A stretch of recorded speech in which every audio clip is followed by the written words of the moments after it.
All right, we're going to go ahead and get started.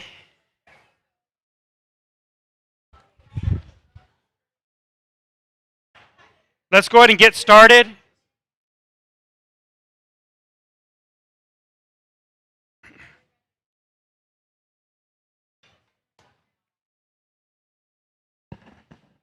We won't be doing Sunday school for the children for the foreseeable future, just so everyone knows. It just is too difficult for the Sunday school teachers because the noise, there's no way to isolate that class from the noise over here, and it just makes it very difficult. But if you need to take your children back there, you're welcome to go back in that room to babysit them or whatever, but we won't be doing any of the Sunday school for the foreseeable future for the kids. The youth, I'm not sure. They may still be doing youth, but right now, Daniel and Nolan are still under the weather, so we're not having that. Can you turn this up just a little bit back there, please? How's that? A little bit more? A little bit more? I got to be able to hear it a little bit. If not, I'll go hoarse before I'm done. Are you turning on the far one? Yeah, turn it up a little bit. Can you hear me? There. Oh, go down. There it is. Yeah, that'll work right there. I need to get a little speaker monitor so I can hear it. Mainly it's about me hearing it. It's not really for you guys to hear it. Because if I can't hear myself, I end up speaking too loud, and my voice, I can't speak very loud for very long without going hoarse. All right. We are going to be in John chapter 13, and over the next, I don't know how many weeks, but a few weeks, maybe many weeks, we are going to look at what I'm calling the last conversation, because it's the last conversation that Jesus had with his disciples before his passion, as they call it, or before his crucifixion. And that starts in John 13 and runs all the way through the end of 17. Although 17 is his conversation with his Father, right? But it's all takes place right after what we call the Last Supper.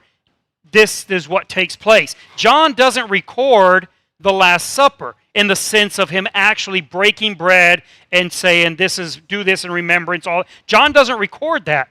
He just skips that for whatever reason and records that they had a supper, they were there, and then that it concluded with this very long conversation. How long was it? Well, it's 50% longer than the Sermon on the Mount.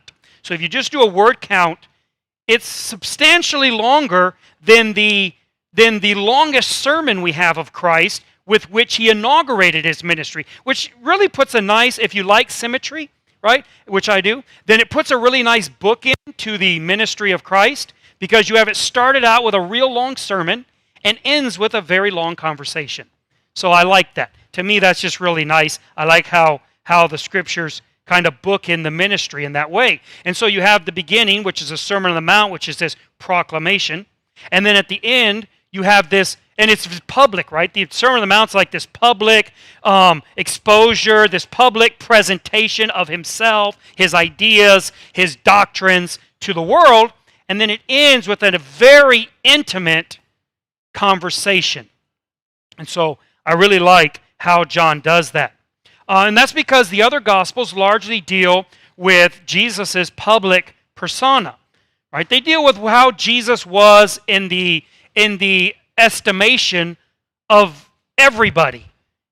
When you read Matthew, Mark, and Luke, that's what you're getting. You're getting Jesus' public person, how he presented himself in public. But when we read the entire Gospel of John, we're getting a very different portrait of Jesus Christ. Now, this is not to say that it was like against it. We all have a public person and we have a private person. We have who we are in public and we have who we are in private, and that's not necessarily hypocrisy. That's just the complexity of human nature, of humanity, and Christ was the same. He had a way that he dealt with people publicly, and then he had a way he dealt with people privately. And John deals more with the private one, which is why I think Christians have really identified with the Gospel of John through the ages, because we just see such an intimate, tender portrayal of Christ in that Gospel.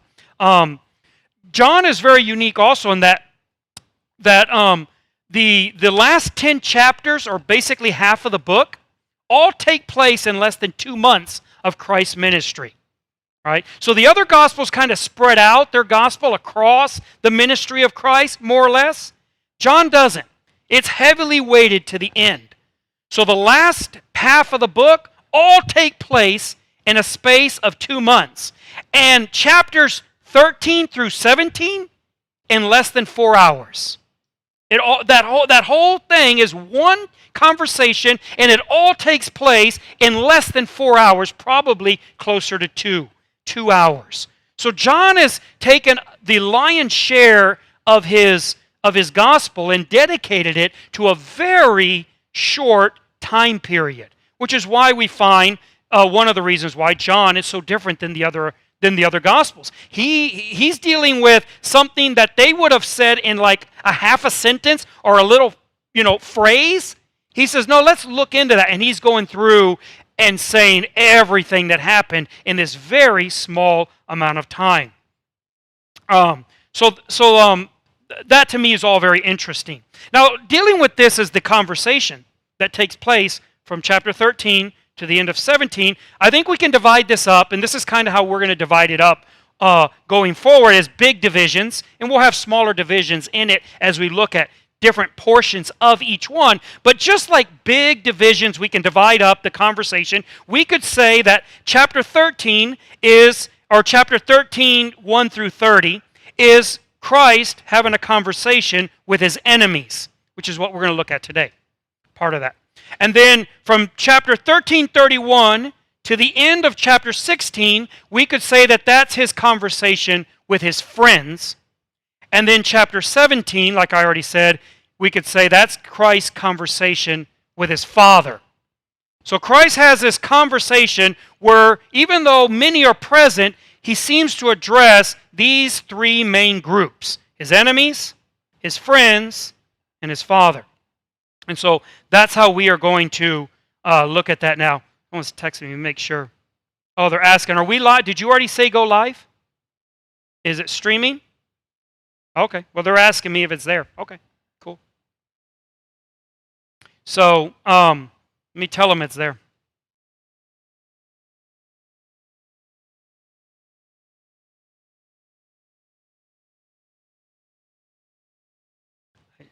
We're good? Okay. They maybe just can't find it. All right, so we're going to look at this, and we're going to read these first 30 verses. Don't groan, just read. We're going to read the first 30 verses of John chapter 13, and you can look at it, obviously, in your Bible. We also put the text on the webpage, so if you want to see the text in paragraph format, the way I'm going to be reading it, you can go to the Freeborn Church website. It says service, and there's the text. You can read it. Now, the text on the website, I've taken and simplified the moods of the verbs. So I've taken away the indicative moods because it's easier for me to read out loud. All right? So instead of speaketh, it just says speak. Now, if that's a deal breaker for you, then you should look it up in your Bible, and you can read it there. But for me to read out loud, it's a lot easier to take away the indicative and just read it in the simple mood. All right? So I'm going to start reading verse 1, and you can read with me. It says, now before the feast of the Passover, when Jesus knew that his hour was come, that he should depart out of this world unto the Father, having loved his own which were in the world, he loved them unto the end. And supper being ended, the devil having now put into the heart of Judas Iscariot, Simon's son, to betray him, Jesus, knowing that the Father had given all things into his hands, and that he was come from God and went to God, he rose from supper and laid aside his garments and took a towel and girded himself. After that he poured water into a basin. He began to wash the disciples' feet and to wipe them with the towel wherewith he was girded.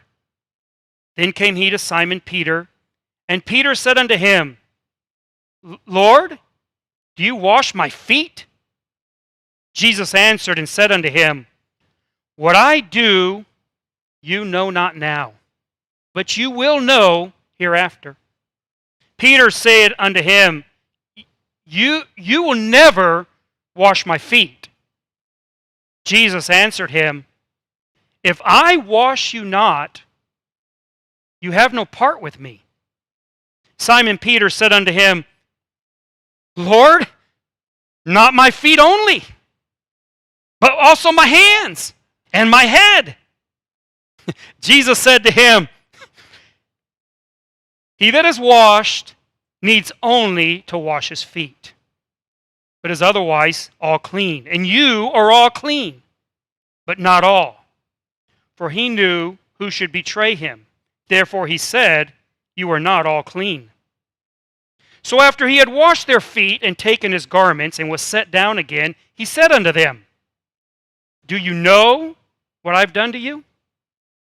You call me Master and Lord, and you say, well, for so I am.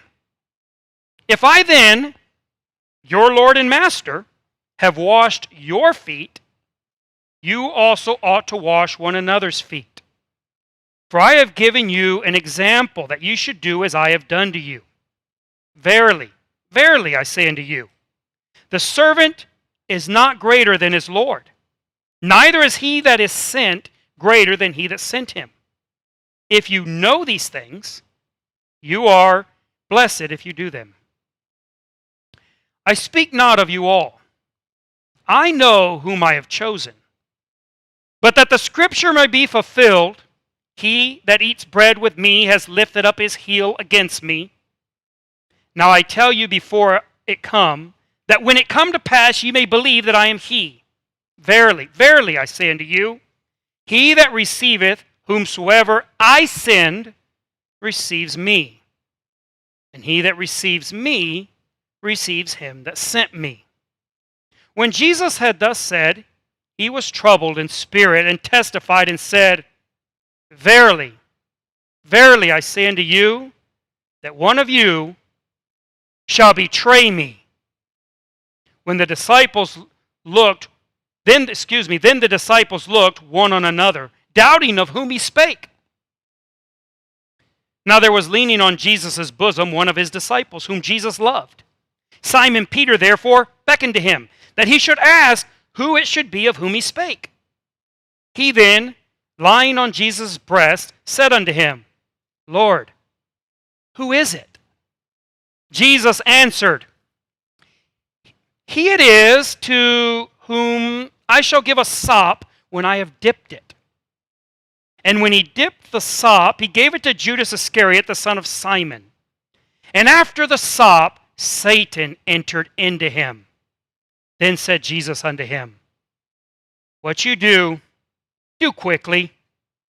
Now no man at the table knew for what intent he spake this unto him.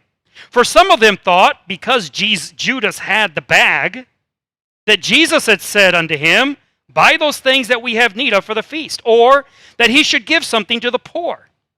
He then, having received the sop, went immediately out, and it was night. All right. This is great writing. Really is. I mean, John just did a bang-up job, in my opinion, for whatever that might be worth. But I like good writing, and this is really good writing. There's a lot of in the writing of this I think you should notice and really appreciate. For instance, John sets a scene.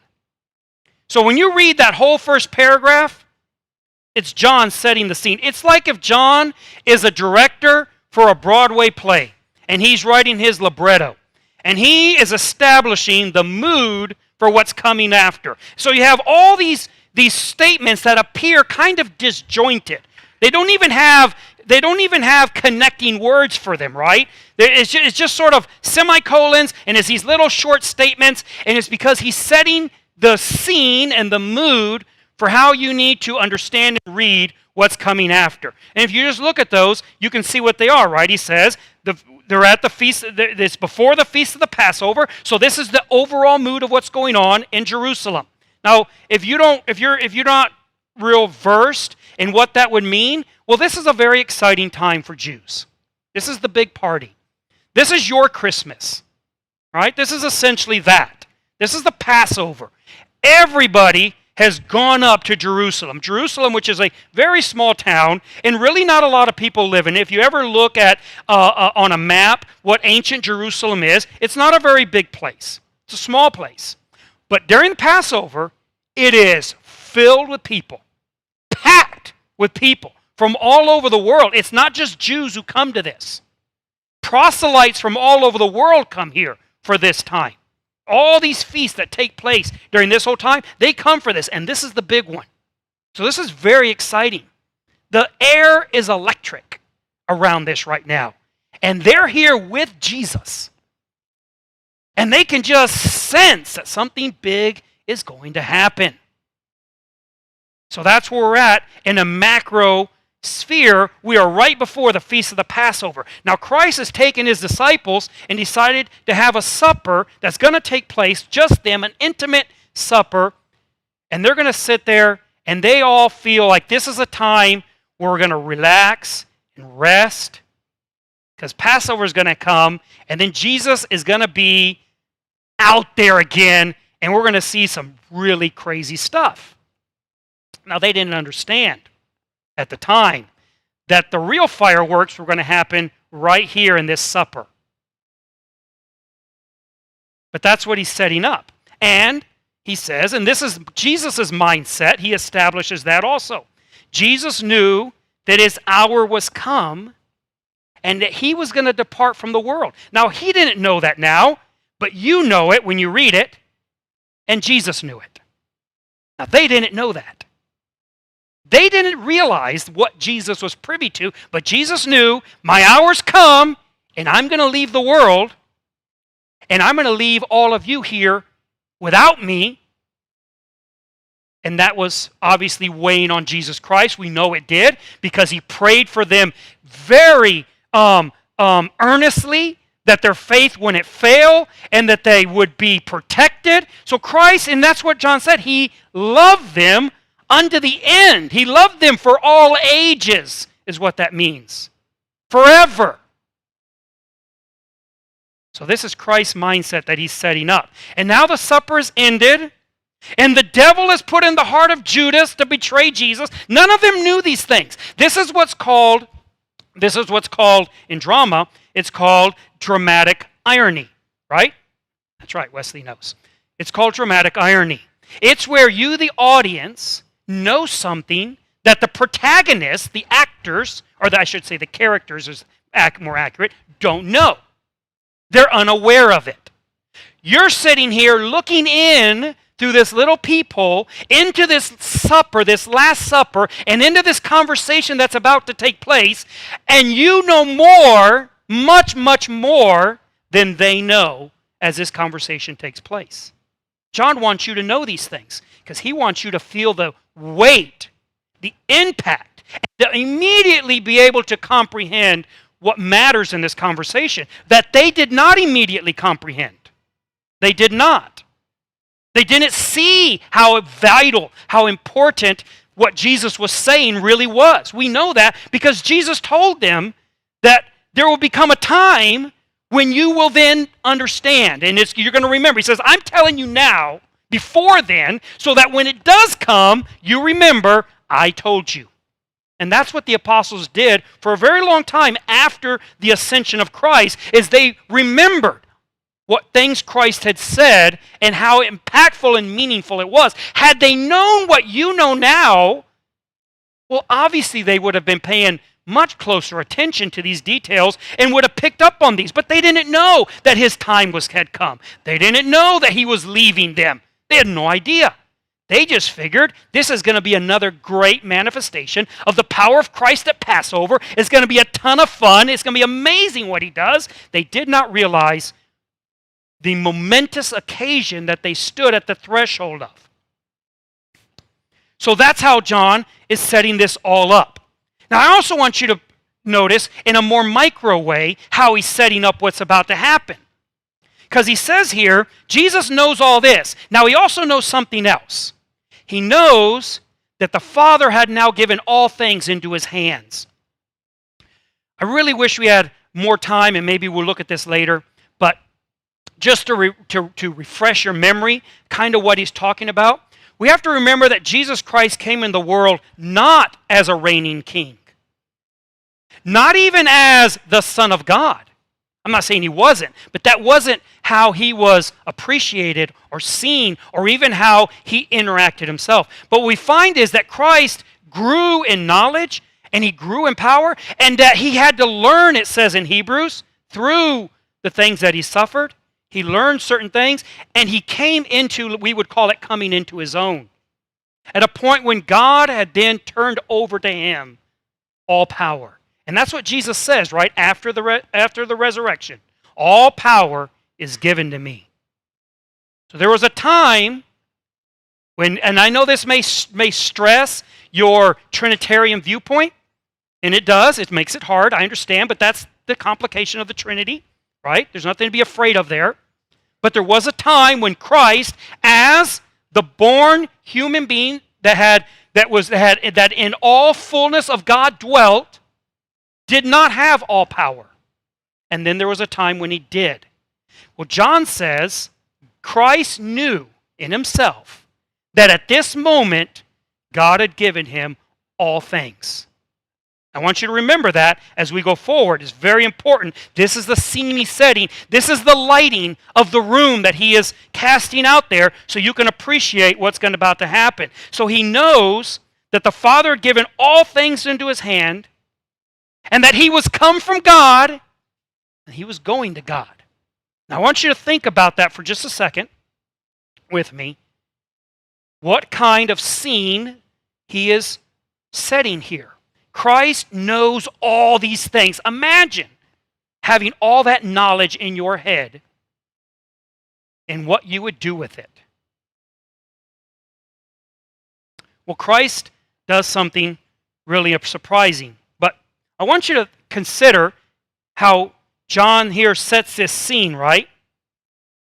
And he beside all of that, he's using like a nonlinear plot line. Just watch the sop. It's kind of like the game with the ball and the cups. Watch the sop. The sop is here, there. When did he give Judas the sop? Well, it's kind of like all over the place in the story because he's doing it very creatively. He's using the sop to cast the story back and forth and use a nonlinear literary device to do so, which makes it brilliant writing. So don't just read this. What I'm trying to tell you is don't just read this. Really read it. This week, when you go home, take some time and just really read it and pay attention to the writing. It's brilliant writing. It should not be overlooked, the brilliance of this writing, how John sets this scene. If you can see it, when I read it, I see all this, and it just, to me, it's like all of a sudden I'm at Broadway, and I am seeing a great play that's being put up on stage, and all the elements are in the perfect place, and everything is done perfectly, and the actors are doing their parts perfectly. It's just an incredible scene, in my opinion. And then, so John has gone through and he's set all this up, and he goes a lot of way. He spent more time setting the scene than the other evangelists, Matthew, Mark, and Luke, spend telling the story. It's really incredible how much effort he put into setting the scene up. And when he gets it all set up, you're expecting, especially if you haven't read forward, right? You're expecting something. I mean, this is going to be amazing.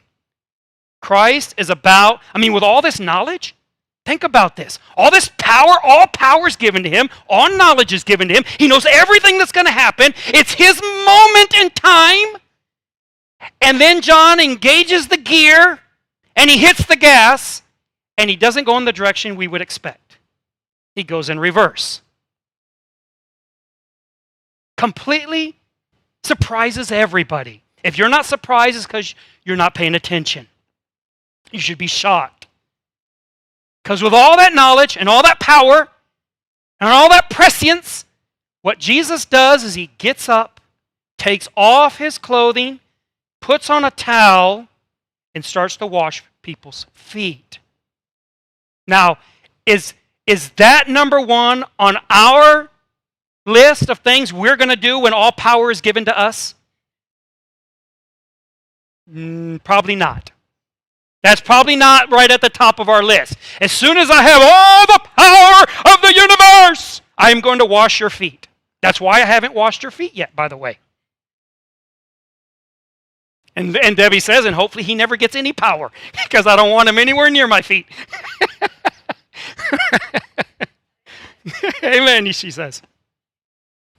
So this is the scene, and then that's what happens. Now, we will talk about that another time. But I want you to notice when he does this. We could look at this and say that this is the most intimate moment of this conversation.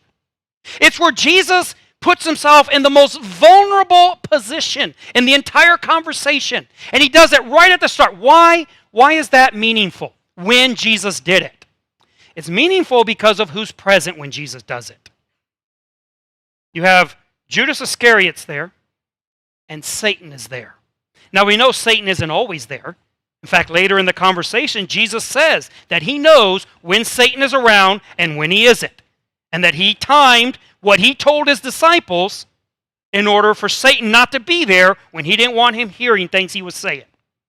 So Jesus knew when Satan was present. Satan is present. It says he is. John makes a big deal about it twice, about Satan being there at this time. Think about this for a second with me.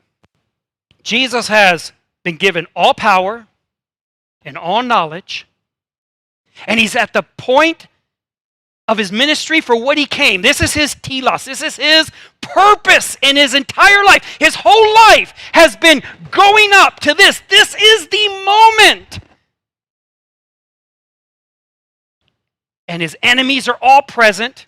They're nipping at his heels. In fact, he quotes one, right? He says that he who broke bread with me raised up his heel against me. He knows what's going on. And in front of his enemies, he strips down to a towel and starts washing people's feet, including them. That's impressive. That is not what I expected. You would think he'd run those enemies off. If I'm going to show such vulnerability, if I'm going to show such humiliation, and don't pretend that wasn't humiliating what he did. Of course it was. Think about it this way. There's a lot of things that Jesus did that are now commonplace. We just do them. We take them for granted. For instance, turning the other cheek. Nobody thinks of that as really humiliating. They think of that as noble. It's like somebody like that is highly respected, that can just be slapped and turn the other cheek. Now, that wasn't always the case. That was not the way people thought of that idea before Jesus. Jesus changed these things, right? And a lot of others. But we still have a problem with this foot washing business. If I hear some church is a foot washing church, I don't even go. I'm not interested. We still have a problem with this because it is humiliating. It was humiliating then too. This was the job of the least important person of the household. The least loved slave. That was his job. He got to wash the feet. That was the worst possible job you could be assigned in a household, is to wash everyone's feet when they came in for dinner. This is what Jesus chooses to do. This is how Jesus chooses to converse with his enemies. This is what Jesus wants to tell Judas Iscariot.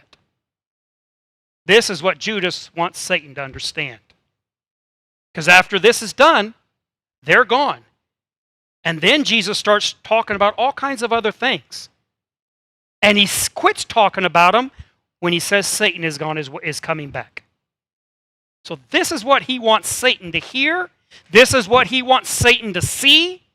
This is what he wants Judas Iscariot to experience.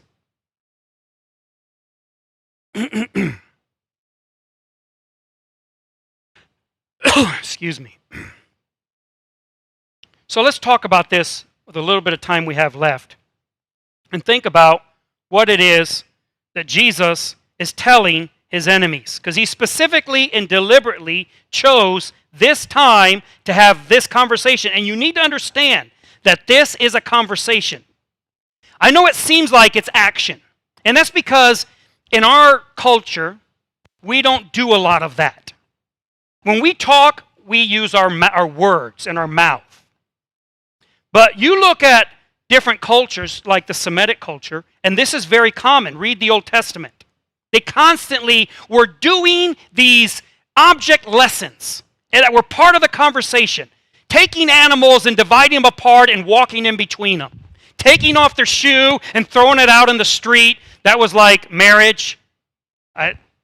You know, it's those things you're like, I don't know where that came from. You think, and if you want to criticize it, what's the difference between that and shaking someone's hand to buy a car? I mean, what does that have to do with buying a car? Right? We all have these crazy little things that we do to symbolize things, right? But we have a lot less of them in our modern culture. It's more like your word. You just speak, and that's your conversation. But in this culture, conversation was action also. It was what things they did.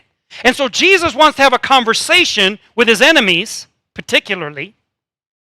And the conversation he's going to have with them is that he's going to wash their feet.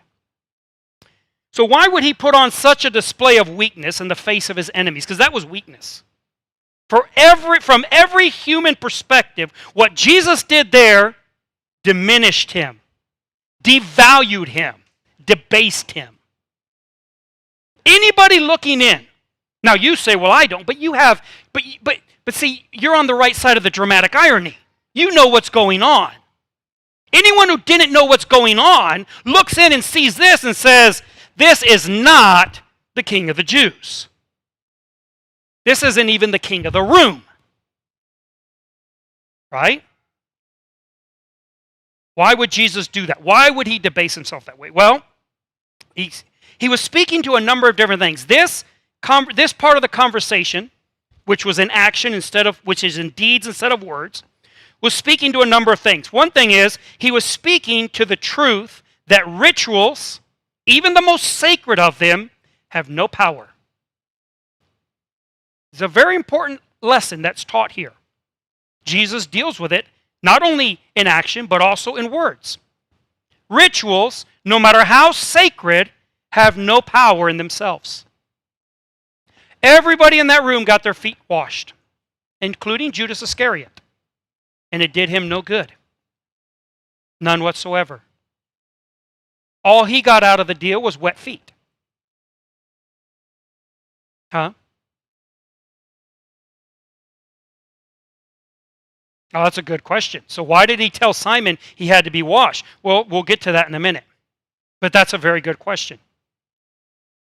But we know that it did no good for Judas because we know the end of the story. Judas had his feet washed and his heart filled with Satan. Right? And what Jesus explained to Peter, what Kelly mentions, Jesus told Peter, because Peter was nobly resistant to this notion. I don't think Peter had a problem with having someone wash his feet. Right? Because it was commonplace back then. You and I don't like that idea. I don't let anyone touch me anywhere.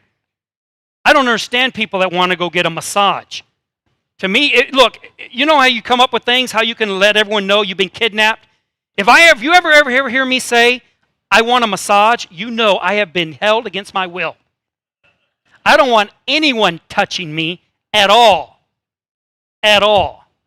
So you and I maybe don't like that vibe. But back then, this is common. You're filthy. You walk down these dirty roads. If you ever want to know, what roads look like, you just got to remember, like in Spanish we have well, in English we have it also. It's called, we say heads up, right? It means watch out. And in Spanish they call it aguas. Aguas, right? And that's how they mean to, hey, be careful, watch out, something like that. Well, that's because, when they didn't used to have indoor plumbing, right? I don't know if you know where this is going. They have indoor plumbing. So you would do your business in a pot, and you throw it out the window when you're done. So you want to keep your head up if you're walking down on the street, right? Water, aguas, that's what aguas means. It means water, watch out. Water's coming, right? Because people just threw it out on the street, and that's what you walk through in there. So it wasn't just that they had some, dust around their toenail. Well, then you need to do some reading. This is actually quite well documented. And this was all before indoor plumbing, really, is how this was. And so when you think about how filthy and dirty well, if you were walking through that, you probably would get over your inhibition of having someone touch your feet, right? If someone was willing to wash that off of you, you might not find that too terrible after all, right? So that's why, this is why foot washing. But the idea that for Peter that Jesus was going to do this was unheard. This was unthinkable. Unthinkable. Jesus was going to be the one to do this? That is not right, and it wasn't right. It wasn't right. We should not read through this and not acknowledge that this was not right. And so Peter resists. He says, no. He says, you will never wash my feet. Now, I love Peter. Peter's great. First of all, he's the only one that really says it, right? And I assume because of the nonlinear structure that he was actually the first one that Jesus approached and washed his feet, right? Is why he says it, and then it's like, that's it, all the rest follow suit. It seems that way to me, but who knows? But the point is, Peter, he comes to Peter, Peter says, never, never. And then Jesus says, if I don't, you don't have any part with me. And then it's like you just flip the switch, right? Well then, wash away, Lord, head to foot. I get out my rubber ducky. I want to be full part. Now this is very commendable. This is laudable of Peter. This is how we should be. Right? There's nothing wrong with you having a reaction to God's will and say, oh, I don't think that's right. But then when God says, this is how it is, and then you can just flip like that and say, well, then I want 10 times that, Lord. Let's not stop there. Let's just keep right on going. I just want what's right. I didn't think that was right, but if you're telling me it's right, I want that and all there can be. Great attitude of Peter. Fantastic attitude. But Jesus makes it clear. Because in Jesus, I find it, Jesus almost is like, I like you. I like you. But here's the deal. If you've just bathed, right? If you've just been washed, and all you've done is dirty your feet, then all you need is your feet to be clean. There's a lot of application there that we should look in at another time. But he says, if you've all been washed completely, then all you're lacking is to have your feet, that's all you need, is to have your feet washed. And if you refuse that, you have no part with me. You cannot refuse Christ serving you in this way because nobody else can. You understand that he is here painting a spiritual picture. This is an object lesson.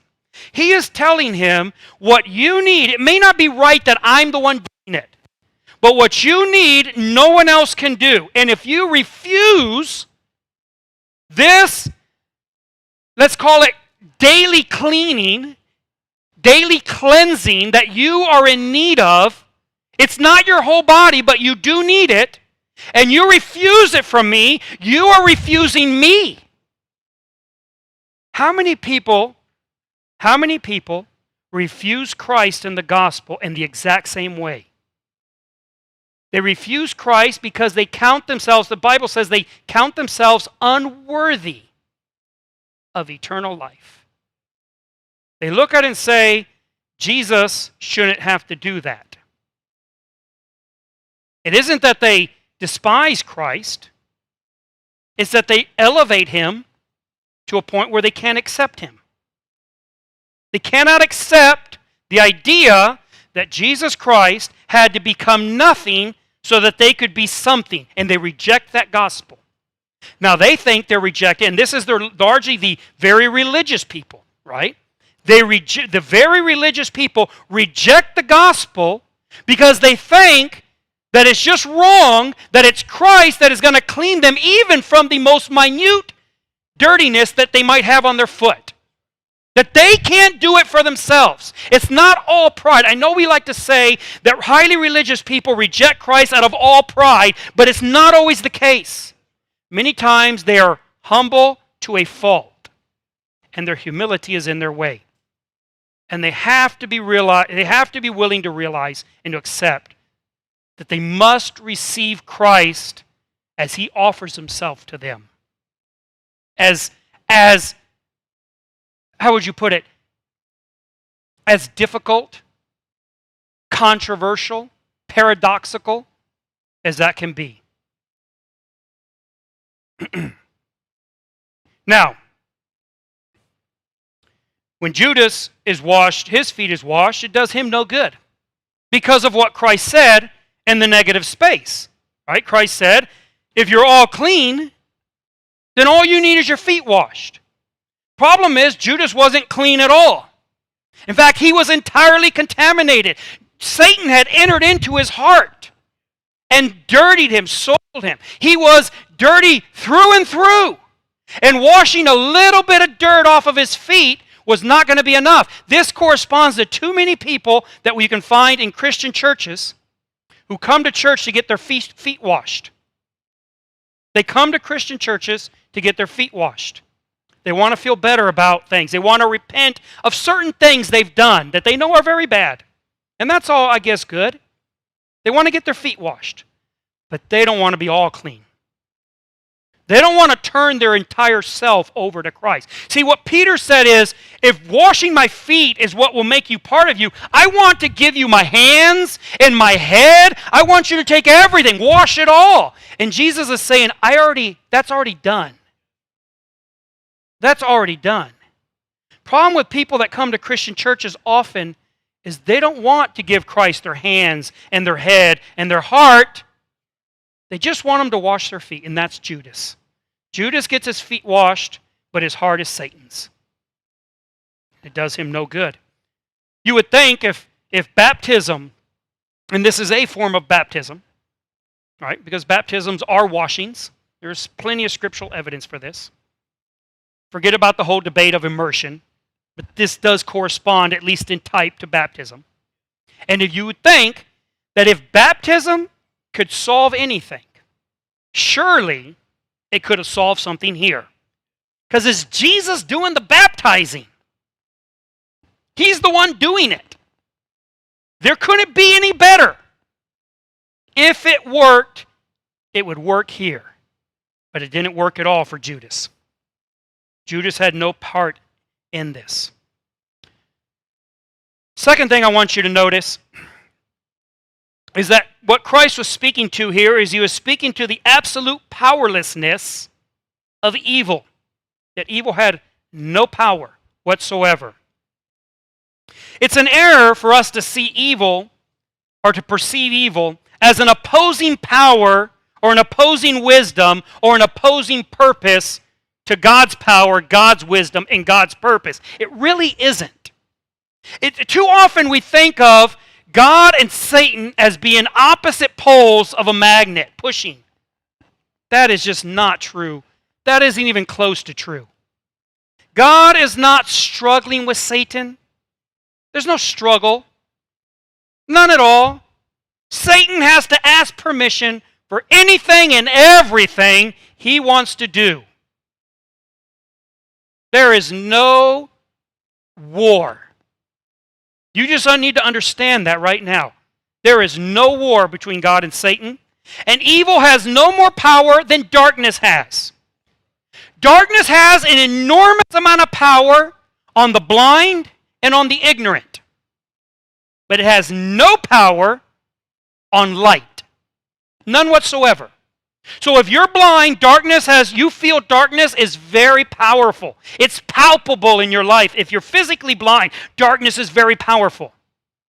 If you're ignorant and you think that in the darkness there really are these monsters, well then it's very powerful to you. For a little child who's ignorant of truth, well then when there's darkness, they feel that that's powerful.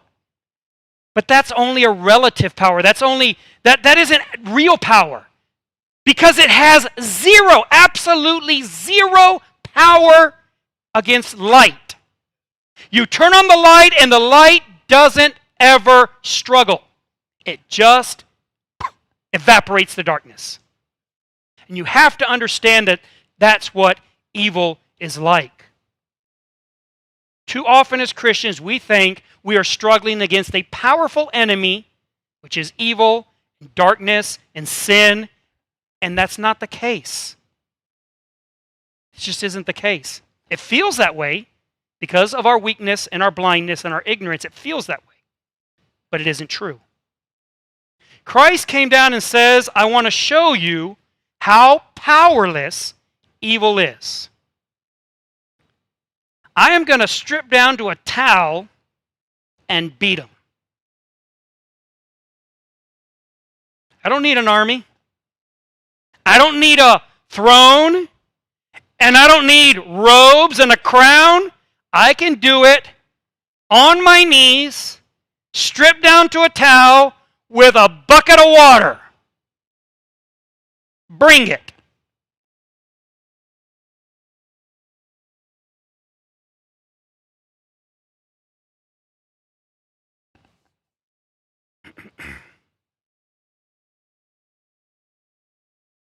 And that's because we don't understand what power is, right? And that's, let's move to there. We're out of time. You got 5 minutes, so let me move to that. We don't understand what real power is. And Satan doesn't understand it either. And Judas Iscariot didn't understand it. They didn't understand what real power was. We think, human beings, and if you're like me and you're just a natural person, then you think this way. You may think this way right now, and so let's think about it together. You think that power is a goal. It's an objective. It's like the finish line. It's the checkered flag at the race. It's what you're striving for. Get that power. It's an achievement. That's not what power is. That's not what it is. Power is like the engine in the car. It's what's carrying others, moving things in a direction.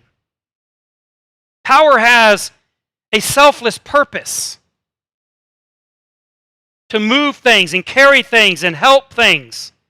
Power is what gets you to the hospital.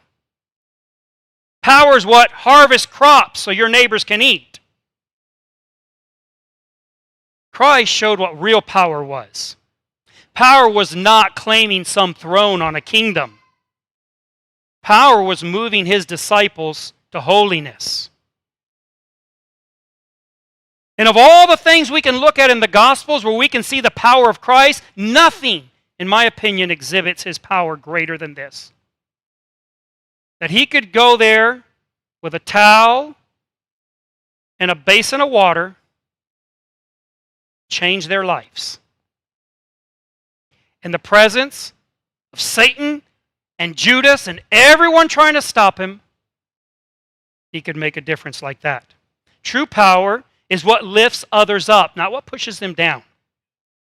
True power is what glorifies God, not self. True power is what transforms people into what they could never be otherwise. Now that's power. Think about what the apostles became. It's astounding. It's astounding. What do you think made them what they became? Do you think it was seeing people healed in the streets? I don't think so. It was this. Because what they became were people who said they were willing to give their lives for others and for the gospel and for the glory of God. They became what Paul talked about. He says, talking about the thorn of the flesh, he says he besought the Lord 3 times that it might depart from him. And he said unto me, this is what God says to him, my grace is sufficient for thee, for my strength is made perfect in weakness. And here's how he responds. Most gladly, therefore, will I rather glory in my infirmities, that the power of Christ may rest upon me. Therefore, I take pleasure in infirmities, in reproaches, in necessities, in persecutions, in distresses for Christ's sake. Now listen to it. For when I am weak, then I am strong. Where did he get that idea from? When I am weak, then I am strong. Well, he got it, and he mentions it the next chapter, right after that, in chapter 13, he goes back into it. Speaking of Christ, he says, for though he was crucified through weakness, yet he liveth by the power of God. For we also are weak in him, but we shall live with him by the power of God towards you. Power in weakness. It doesn't seem reasonable. It's not a logical statement, perhaps, but it's what Christ exemplified, when he did this. It's what he showed his enemies. They didn't understand it. They thought, let's put our plan into motion because look at this. We got him where we want him. He's down on his knees acting like a slave. He's going to be easy pickings. Which is what, Paul says later on. He says earlier on in 1 Corinthians 2, he says that if the princes of this world had known these things, they would not have done what they did. They were ignorant. This is the dramatic irony that's going on. Nobody knows what's going on, but Christ knew what's going on. And what Christ did is he exhibited an enormous, unfathomable degree of power in this simple act. And he decimated. They didn't know it. They thought everything was going according to plan. But he decimated his enemies. He kicked down the door of their castle. He tore away all the things that they trusted in. And he took captivity captive. And we got to end there.